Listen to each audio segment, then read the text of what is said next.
Assalamualaikum warahmatullahi wabarakatuh. Alhamdulillah, salatu wassalamu ala Rasulillah wa ala alihi wa sahbihi wa man walah. Wa qul ja'a al-haqqu wa zahaqa al-batil wa al-batila kana zahuqa. La yatakallamuna illa man amana bir-rahman wa qala shawaba. Bapak Ibu, sidang jemaah majelis ilmu tafsir yang dirahmati Allah, alhamdulillah kita telah melaksanakan sholat maghrib berjamaah dan menunggu isya. Kita isi waktu antara maghrib dan isya ini dengan kajian membahas surat Al-Baqarah. Saya ini sampai di mana kita? 81.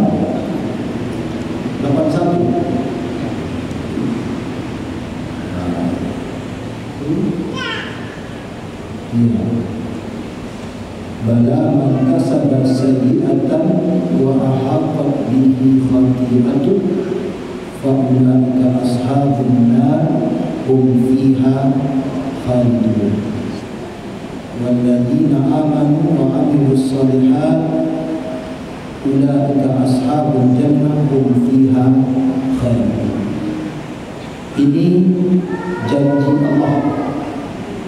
Jadi Allah berjanji kepada kita makhluknya, man kasaba sayyi'atan, yang berbuat kejahatan.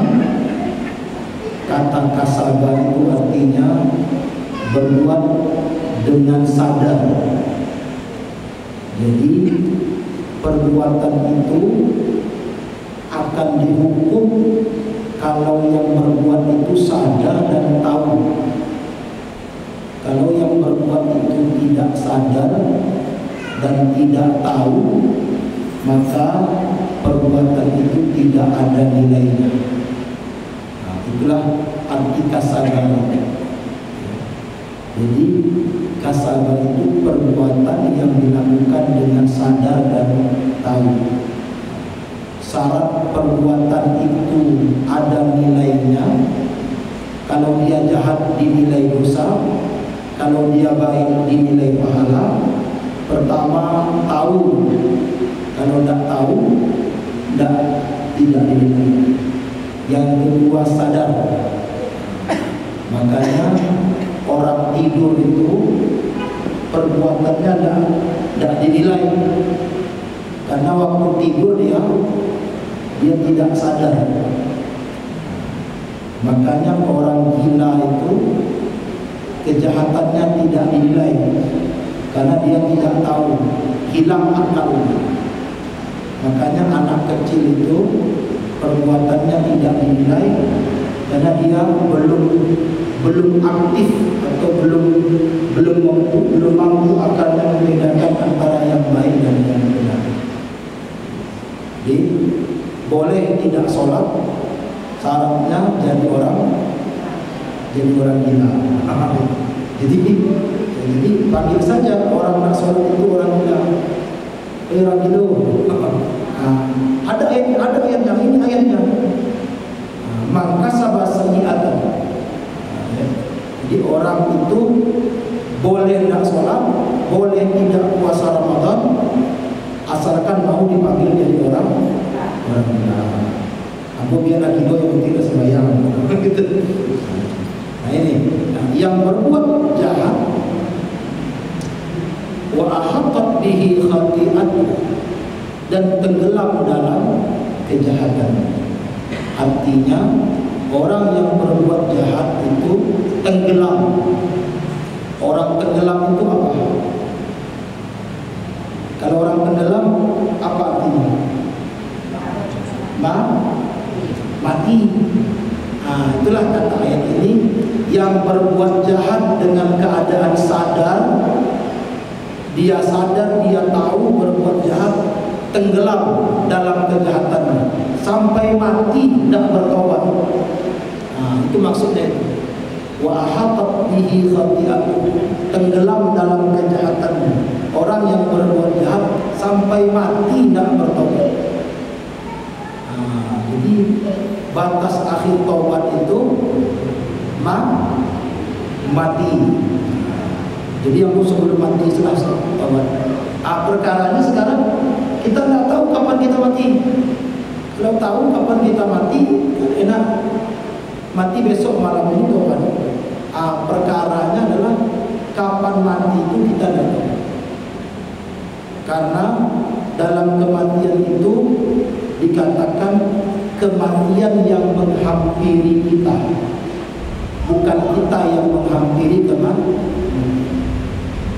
Idh hadara Ya'qubal maut, kematian menghadiri Yakub, bukan Yakub yang menghadiri kematian. Itu bedanya.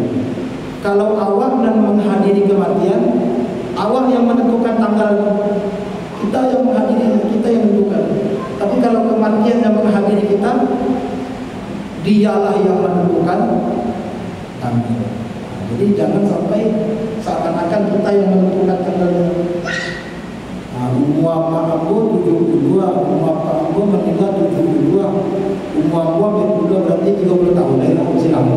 Itu kan seakan-akan kita yang menentukannya. Masih lama bang, masih umur 30 masih, seakan-akan kita yang menentukan. Ini tidak kematian yang menentukan. Jadi kalau kita katakan batas akhir dari taubat itu adalah mati, masalahnya adalah kita tidak tahu kapan berhenti. Inilah maksud ayat ini. Faulaika ashabun nar hum fiha khalidun. Merekalah sahabat neraka. Sahabat neraka. Sahabat itu artinya berpelukan. Salah satu makna sahabat itu as-sahabah, itu artinya berpelukan. Orang yang menjadi sahabat itu berpelukan. Kalau saya sering menyampaikannya, kalau dari jauh awak mandi kurang bantu, kalau ini bapaluan bantu aja, bantu jadi sunnah. Sahabat itu adalah orang yang menyatu dengan yang disahabatinya. Kalau orang yang disahabatinya sedih, dia sedih. Orang yang disahabatinya meninggal senang, dia senang. Orang yang disahabatinya itu sakit, dia pun sakit. Itu sahabat. Jadi kalau sahabat, dia sedih kita senang, dia senang kita sedih, itu kita sahabat. Sahabat itu adalah orang yang menyatu dengan sahabat. Makanya sahabat Rasulullah itu berapa? Berapa sahabat Rasulullah itu? Berbeda pendapat ulama. Ada yang mengatakan 114.000 orang. Ustaz Zulfikar para sahabat? Dari sampai 10 orang. 10 orang itu pun 2 orang mengunjung awak di belakang. Itu tidak sahabat. Sahabat Rasulullah itu 114.000 orang. Ada Safiur Rahman Al-Mubarakfuri berkata 118.000 orang. Profesor Quraisy menghitung 124.000 orang. Apa tolak ukurnya? Tolak ukurnya adalah haji wada. Ketika haji wada, haji perpisahan, Rasulullah mengundang semua sahabatnya untuk berhaji. Maka datanglah 114.000 orang. Itulah sahabat Rasulullah. Kalau sahabat kita 114.000 orang, duduk kita jadi wali kota itu. Duduk kita jadi kota itu. Baru tak lalu kapan ini? Ini apa? Ya, sahabat salah yang berbeda dari kita. Duduk di DPRD itu duduk. Rasulullah ini sahabatnya 114.000. Itu kita ambil saja yang paling kecil juga. sahabat Nabi Isa itu cuma 12 orang. Itu pun satu berkhianat, Yudas, yang membocorkan sahabat Nabi Isa itu cuma 12 orang. Sahabat Rasul itu 114 orang. Tandanya itu, tanda orang banyak sahabat itu apa? Tanda orang baik. Tanda orang baik. Ashabun nar. Nah, orang yang berbuat jahat, tenggelam dalam kejahatannya sampai mati tidak tobat, dia menjadi sahabat neraka. Berpeluk-pelukan dia dengan neraka itu. Coba bayangkan, berpeluk-pelukan dia dengan neraka itu, menyatu dia dengan neraka itu. Fiha khalidun, dan dia kekal di dalamnya. Kata khalidun itu adalah kata khalada, itu khalidun itu terambil dari kata khalid yang artinya sesuatu yang kekal tapi ada awalnya dan ada akhirnya. Itulah yang membedakan antara kekalnya neraka dengan kekalnya Allah. Maka Allah tidak menamakan dirinya dengan Khalid. Kalau Khalid itu kekal, ada awalnya, ada akhirnya. Kalau Allah tidak Khalid, karena Allah tidak ada awalnya, tidak ada akhirnya. Jadi ada orang bertanya, Ustaz, kalau kekal awak di neraka, kekal awak di surga, maka kekal awak pada Allah. Lebih kekal Allah, karena kekal kita itu adalah Khalid. Khalid itu dipakai sebagai kekekalan yang ada awalnya, yang ada akhirnya. Sedangkan Allah itu baqa. Allah itu kekal, tidak ada awal, tidak ada akhir. Maka dalam Asmaul Husna dia disebut dengan Al-Awwal wal Akhir. Dia tidak butuh tempat. Kenapa? Belum ada tempat, dia sudah ada. Allah tidak butuh waktu. Kenapa? Waktu belum ada, Allah sudah ada. Allah tidak butuh tempat dan butuh waktu. Kenapa? Waktu belum ada, Allah sudah ada. Waktu ini Allah yang menciptakan. Bagaimana mungkin Allah butuh waktu? Allah tidak butuh tempat, karena tempat belum ada, Allah sudah. Itulah orang yang berbuat jahat tenggelam dalam. Sebaliknya, ayat selanjutnya berkata, walladzina amanu wa 'amilus shalihat ulaika ashabul jannah hum fiha khalidun. Dan orang yang beriman dan beramal soleh, mereka menjadi sahabat surga. Beriman, orang yang percaya walaupun tidak nampak. Kita sudah bahas dulu, itulah beda keyakinan dan keimanan. Kalau keimanan pun tidak nampak, kalau yakin nampak. Makanya iman itu terjemahannya percaya. Percaya itu tidak nampak, kalau yakin. Lain percaya ada piti dalam satu omong. Dia percaya. Baru percaya karena tidak nampak. Kalau nampak, yakin. Lalu ada piti. Kalau yang kedua, lalu ada piti. Kalau sudah nampak, la yakin ikut ayat minare. La yakin. Bapak yakin? Karena nampak. Lain percaya dalam laciko ada pena. Karena tidak nampak maka orang yang beriman itu orang yang percaya walaupun tidak. Itulah beda kita dengan sahabat. Saya berulang kali berkata, salah satu sahabat riwayat dari Umar bin Khattab berkata, ya Rasulullah, siapa umat yang lebih hebat daripada kami, yang lebih bagus daripada kami. Kami ini sahabat yang ikut engkau. Kami ikut perang, kami ikut engkau kemanapun. Adakah umat yang lebih hebat daripada kami? Ada kan? Siapa itu? Qaumun min ba'dikum. Ada umat setelah kalian. Yu'minuna bi walau lam yarun. Mereka percaya kepadaku walaupun tidak pernah melihat. Kita ibu-ibu, bahkan sebagian kita tidak pernah melihat makam Rasulullah. Jangankan rambutnya, jangankan mendengar suaranya, jangankan melihat wajahnya, melihat kuburannya saja ada kita yang belum pernah. Tapi kita percaya.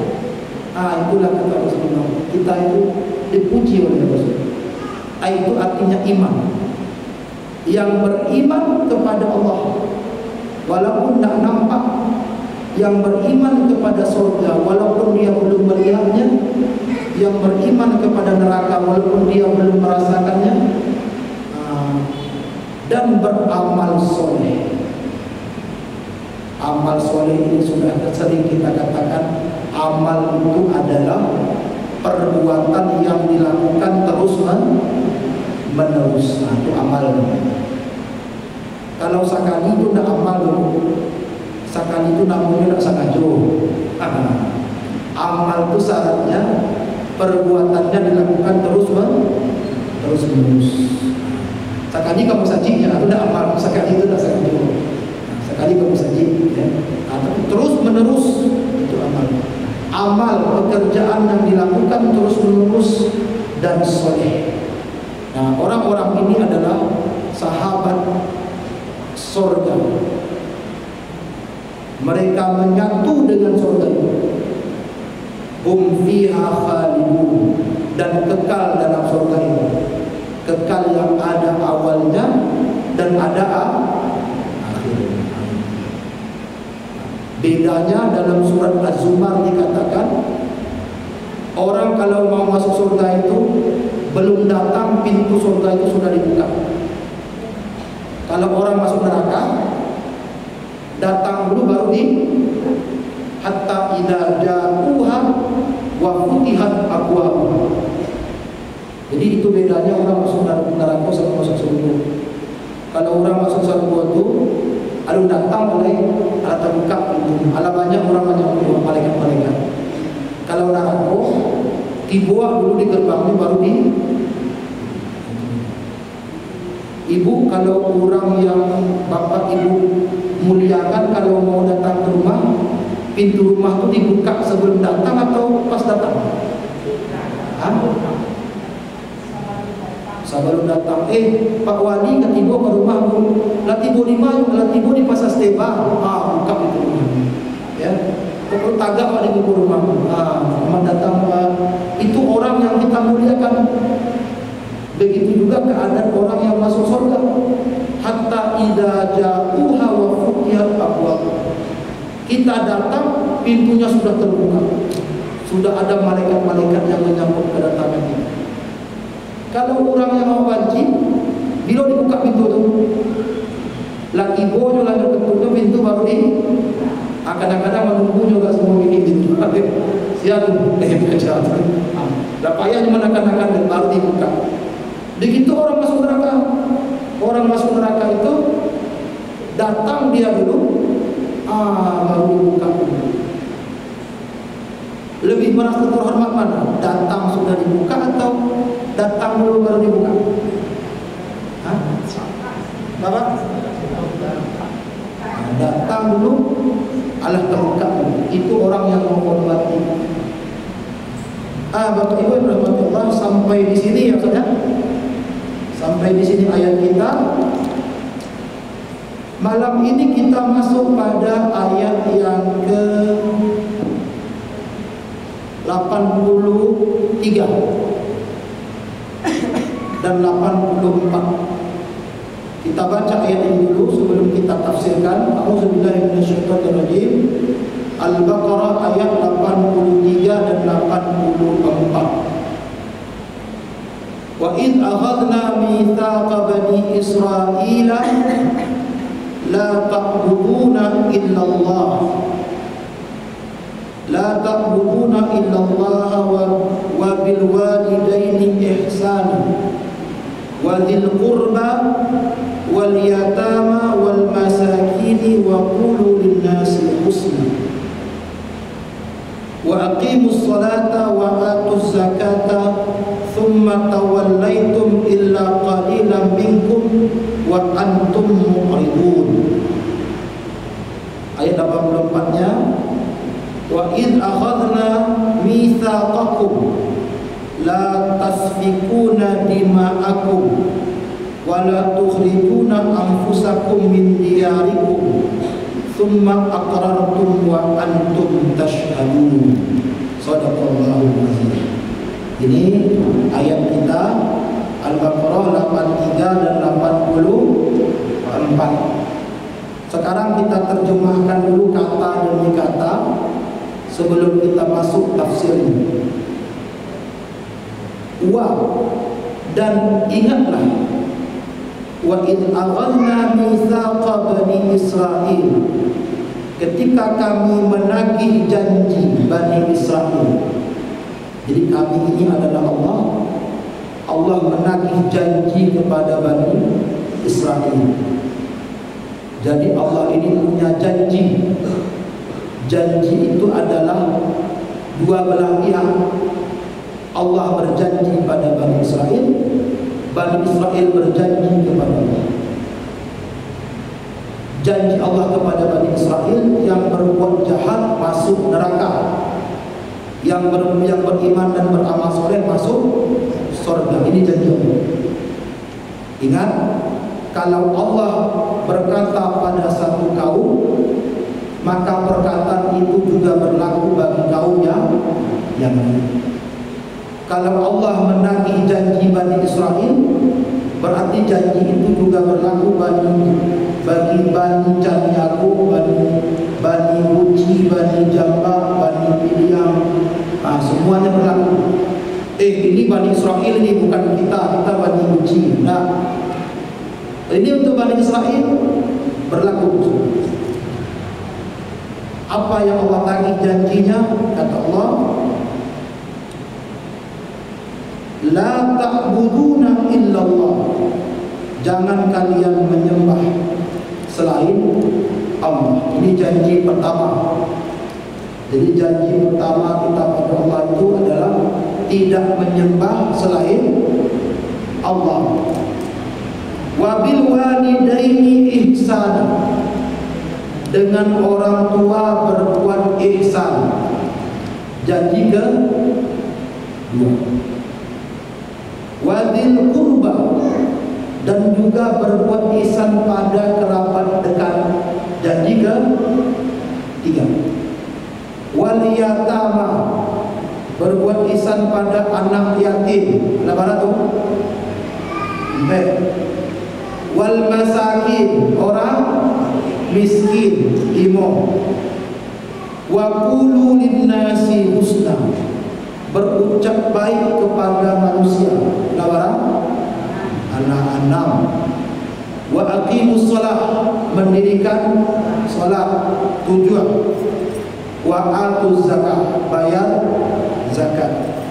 8. Thumma tawallaitum illa qalilan minkum, kemudian setelah kalian berjanji, kalian berpaling, kalian mengingkari. Illa qalilan minkum, hanya sedikit yang menepatinya. Wa antum mu'ridun, dan kalian membangkang. Allah nak tapek janji, membangkang lagi. 8. Belum selesai. Wa id akhadna mitsaqakum, kami tagih janji kalian. La tasfikuna dima'akum, jangan kalian membunuh diri kalian. Berapa tu? 9. Wala tukhrijuna anfusakum min diyarikum, jangan kalian mengusir diri kalian dari kampung kalian. 10. Summa aqrartum, kemudian kalian menerimanya. wa antum tashhadun, dan kalian menyaksikannya. Jadi di ayat 83 84 ini ada 10 janji. 10 janji Bani Israel. Dalam hal ini 10 janji umat manusia kepada Allah. Jadi sebelum kita pindah dari alam rahim ke alam dunia ini, kita sebelum ditiupkan ruh oleh Allah dalam janin yang umur janinnya 3 tahun, 100 hari, 3 tahun, 4 bulan. 4 bulan ditiupkan oleh Allah ruh pada janin itu, sehingga itu maka kita berjanji asal puluh janji itu. Ulangi, pertama, tidak menyembah selain Allah. Yang kedua, berbuat baik dengan kedua orang tua. Yang ketiga, buat baik dengan kerabat dekat. Yang keempat, dengan anak yatim. Yang kelima, dengan orang miskin. Yang keenam, berkata-kata baik kepada manusia, siapapun itu. Jadi ini bukan berkata baik pada orang beriman saja, siapapun harus diucapkan perkataan yang baik. Yang ketujuh, mendirikan sholat. Yang kedelapan, bayar zakat. Yang kesembilan, dilarang membunuh. Yang kesepuluh, dilarang mengusir orang dari kampungnya. Dilarang mengusur. Itu kerana Ahok dulu di Jakarta, kan? Mengusur kan? Digusur orang dari kampungnya. Pak dulu di Padang terjadi waktu itu sama Pak Wali Kota. Suruh Pak Wali Kota tu kajian tafsir di Surau Gadang. Di YouTube ini ya, Pak Wali pemandangan, jangan digusur. Siapa jadi Wali Kota besok ya? Jangan digusur orang dari kampung. Ini janji. Kita bahas satu-satu. Pertama, la ta'buduna illallah. Tidak boleh menyembah selain Allah. Tidak boleh menyembah selain Allah itu bukan hanya ibadah. Kata ulama ada 4 maknanya. Pertama, tidak menyembah selain Allah itu adalah Allah yara illallah, tidak melihat sesuatu kecuali ingat Allah. Itu makna orang yang tidak menyembah kepada selain Allah. Yang nampak itu ingin Allah. Mandi hujan ingin Allah.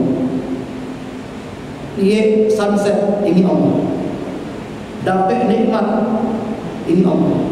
Lihat maksiat ingin Allah. Ada dari itu. Kalau dapat nikmat diingat Allah, kita sadar dan yakin nikmat ini dari Allah. Kalau lihat maksiat ingat Allah, kita jauh dari maksiat itu kan Allah mengawasi kita. Itu namanya perasaan muraqabah. Perasaan muraqabah itu adalah perasaan diawasi oleh Allah dimanapun dan kapanpun. Itu kata ulama zinatul qalbi. Hiasan hati itu muraqabah, perasaan diawasi oleh Allah. Allah kata Rasulullah benci dengan orang yang merasa diawasi oleh manusia. Siapa tu? Madiam. Madiam tu diawasi. Di kanan tak ada orang. Di kiri aman. Ngambil aja. Karena dia hanya mementingkan diawasi oleh manusia. Dia tidak tahu bahwasanya yang paling penting itu diawasi oleh Allah. Makanya koruptor itu karena dia hanya diawasi oleh manusia, dia hanya takut diawasi oleh CCTV. CCTV yang dia. Ya. Orang yang melihat CCTV itu orang yang perasaannya takut diawasi oleh manusia. Kalau orang yang punya rasa muraqabah, dia tak lihat CCTV. Kenapa? Karena CCTV Allah itu ada di mana? Itu pertama.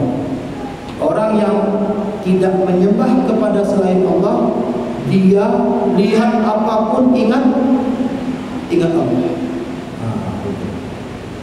Yang kedua, orang yang tidak menyembah kepada selain Allah adalah la tabhasus sana illa billah. Ia tidak mencari pujian melainkan pujian Allah.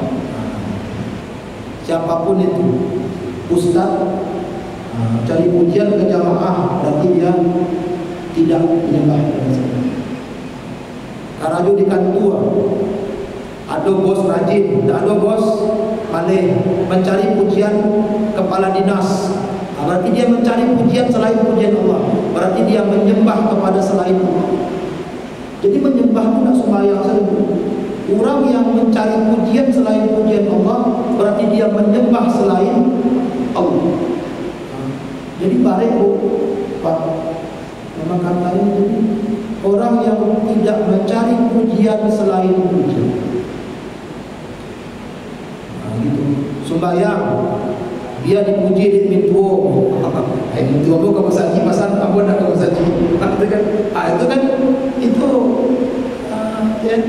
itu berarti mencari pujian selain pujian. Aku pengurus musaji, ketua dakwah itu pasal nak kamu saji, kan? Kamu saji itu mencari pujian selain pujian. Yang ketiga, dia tidak takut dicaci dan dimaki asalkan Allah senang. Jadi yang kedua itu, inyo nak cari pujian kepada selain pujian Allah. Yang ketiga, inyo nak takut dicaci selama Allah Baru yang keempat, dia tidak mencari bantuan selain bantuan Allah, menjadikan Allah tempat pertolongan pertama. Di berulang kali kita katakan, jadikan Allah tempat pertolongan pertama. Ikut dah apa dah ibu ambu kadang-kadang begitu, ya. Tapi lain nak sampai masuk jurang pun. Kalau bukan bisa kita. Kalau ada masalah, kadang-kadang kita minta tolong ke orang dulu. Nak dapat si A minta tolong kasih B, nak dapat si B kasih C, dapat si D. Lah dah dulu yang ke mana ini? Baru jual-jual minta tolong ke Allah. Ini marah Allah pada kita. Jadi jadikan Allah tempat minta tolong pertama. Jika Allah dulu minta tolong, aku nak terakhir dulu. Ibu bapak kalau begitu ada orang nak berang. Dah ada sampai penyakit tirai baru ke ibu penyakit. Agak cibuk, agak cewek dalam hati. Dah ada kau orang baru kamu. Anda betul. Jadi jadikan Allah tempat minta tolong pertama kita. Itu artinya tidak menyembah selain kepada. Jangan takut selain kepada Allah. Jangan cari pujian selain pujian Allah. Jangan apa tadi yang pertama? Jangan menyembah, jangan minta tolong atau jangan jadikan Allah tempat minta tolong terakhir. Jadikan kita tolong. Itulah makna la ta'buduna illa. Yang kedua, wabil walidaini ihsan. Juga orang kaya apa amma awak, ya, amma apa. Tergantung kalau melanjut kadang mami dedi. Apa mami dedi melanjut kadang. Kalau nan melanjut anak tu apa amma. Ju apa amma awak berbuat ihsan. Ihsan ini banyak pengertiannya. Di antaranya adalah berbuat baik yang tidak dihitung. Jadi jangan buat kalau mau elok ke orang lain, jangan dihitung-hitung. Patang anak kamu dalam bagi patang 200,000 dihitung-hitung. Ini khususnya bagi orang yang banyak anaknya ini. Ini banyak saya lihat di lapangan 5 orang anaknya. Bang, abang lo gini lagi, patang adalah macam uang kita abang lo lagi. Jadi dihitung-hitungnya menjaga orang tua, digilir-gilirnya, dihitung-hitungnya. buatlah 10 hari ini yang lain-lain dihitung-hitung. Itu tidak berbuat ihsan. Ihsan itu Bapak Ibu berbuat baik yang tidak dihitung-hitung, itu ihsan. Ihsan juga artinya mengambil hak kita lebih sedikit daripada hak yang harus kita ambil. Ihsan. Awak karajo hak awak 500.000, gua ambil hampir 100.000 yang silakan. Itu ihsan. Mengambil haknya lebih sedikit daripada hak yang harus diambil. Menjalankan kewajiban kita lebih banyak daripada kewajiban yang seharusnya. Kewajiban kita 5, jalankan 6. Itu ihsan. Ihsan kepada Allah itu begitu. Kewajiban awak 5 waktu, tapi dia ihsan rawatibnya, duhanya, tahajudnya, subhanallah 5 waktu sudah selesai. Tidak usah qobliyah, tidak usah ba'diyah, sudah selesai. Tapi kalau ingin berbuat ihsan, tambah ba'diyahnya, tambah rawatib. Puasa, apa puasa wajib? Ramadan.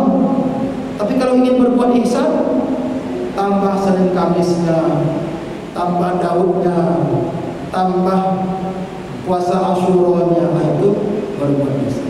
Jadi berbuat kewajiban lebih banyak daripada kewajiban. Kewajiban kita pada orang tua 5, kerjakan 10. Itu namanya berbuat ihsan kepada orang. Yang kedua, yang ketiga, wadil kurba, kepada kerabat dekat.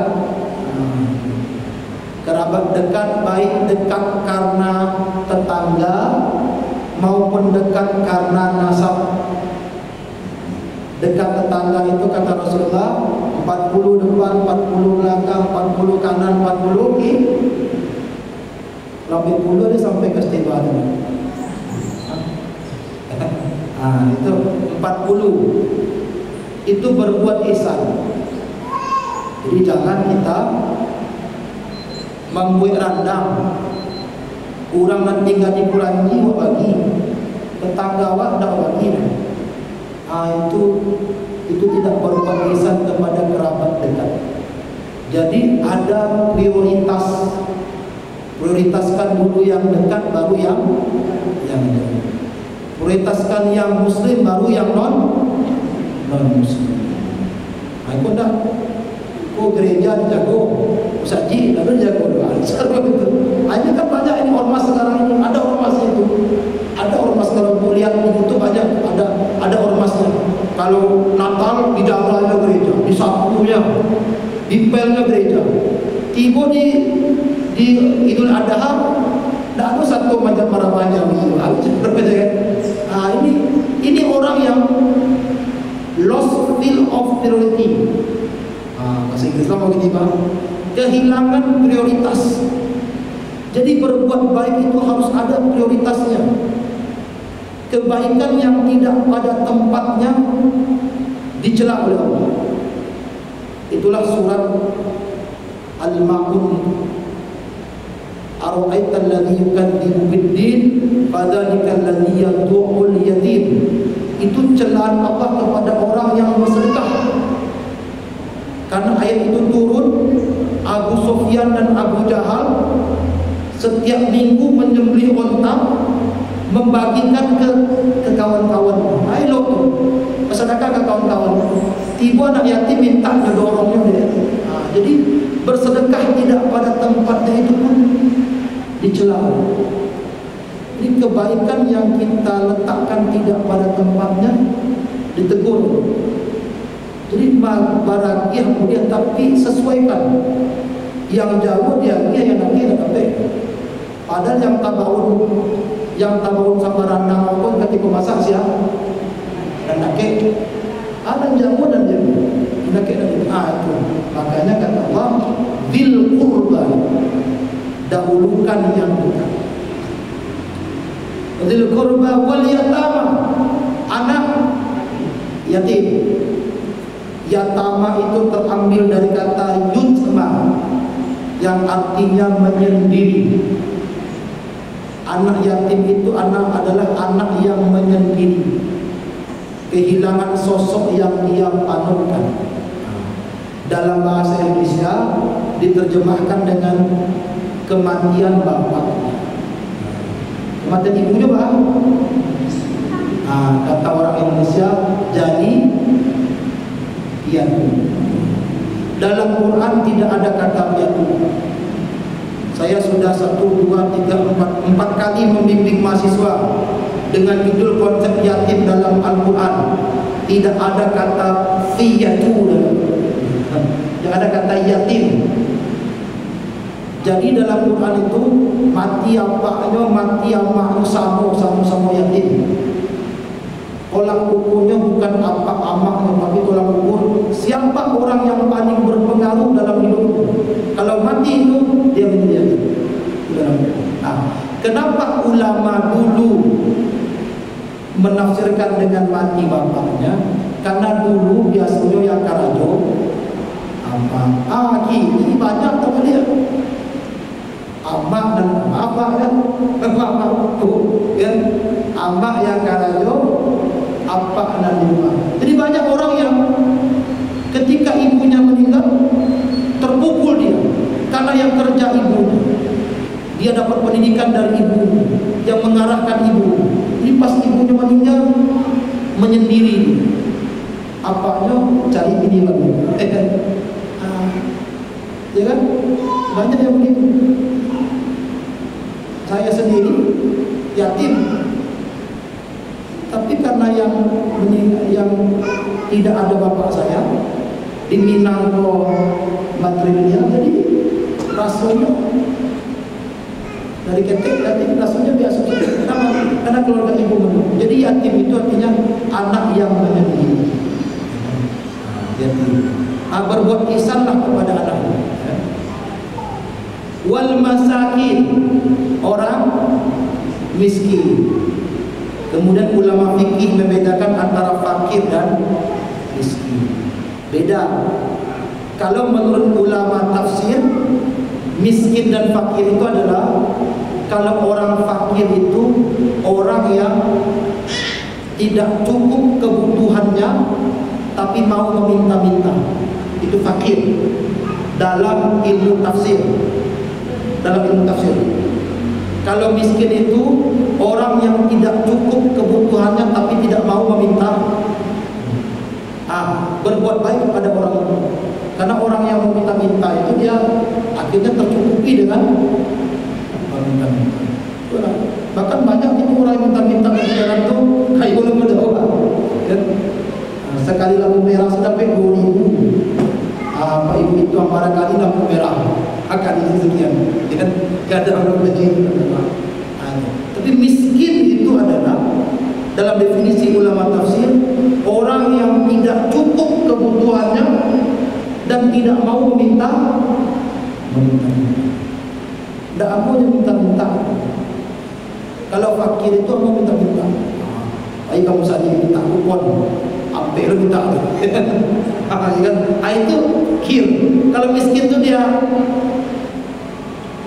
Ini salah satu pintu surga. Maka kata Rasulullah, babul jannah salasah.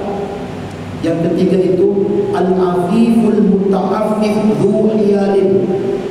Orang yang memaaf dan suka memaafkan, banyak tanggungannya tapi tidak pernah meminta. Bapak Ibu, orang yang nak meminta-minta itu salah satu bab pintu surga. Tak suka minta. Wa qulu lin-nasi husna. Berucap baiklah kepada manusia. Di Minang ada kata Mandaki, kata Malaria, kata Mandata, kata Malulu. Dalam agama ada qaulan sadida, ada qaulan karima, ada qaulan layyina, ada qaulan karima, ada qaulan ma'rufan.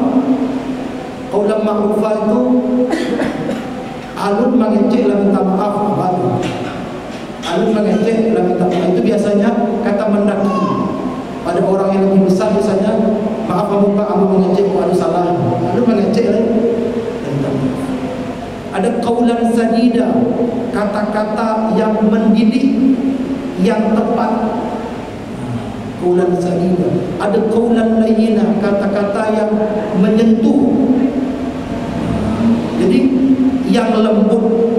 Beda antara lembut dengan tegas, keras. Tidak semua lembut itu lemah. Kalau keras nanti tidak boleh berkata keras, nanti kajian saya ini ditonton Ustaz Joni, marah-marah Ustaz Joni ke saya. Ustaz Joni itu padahal layyinah itu bukan berarti tidak boleh keras. Boleh keras, tapi menyentuh. Yang tidak boleh itu menghina. Itu layyinah. Jadi bukan keras. Banyak yang keras tapi menyentuh. Ustaz Joni itu keras tapi menyentuh. Maaf ini ya. Qaulan layyinah. Jadi itu perkataan yang ada. Ucapkanlah kepada manusia, baik al-amru bil ma'ruf maupun an-nahyu 'anil munkar. Ucapkanlah perkataan yang baik, baik ketika kita menyuruh kepada kebaikan maupun melarang kepada keburukan. Jadi majak orang, ucapkanlah yang elok. Melarang orang bermaksiat, ucapkanlah yang elok. Jadi perkataan yang baik, baik amru bil ma'ruf maupun nahyu 'anil munkar. Saya kira ini dulu sudah selesai kita.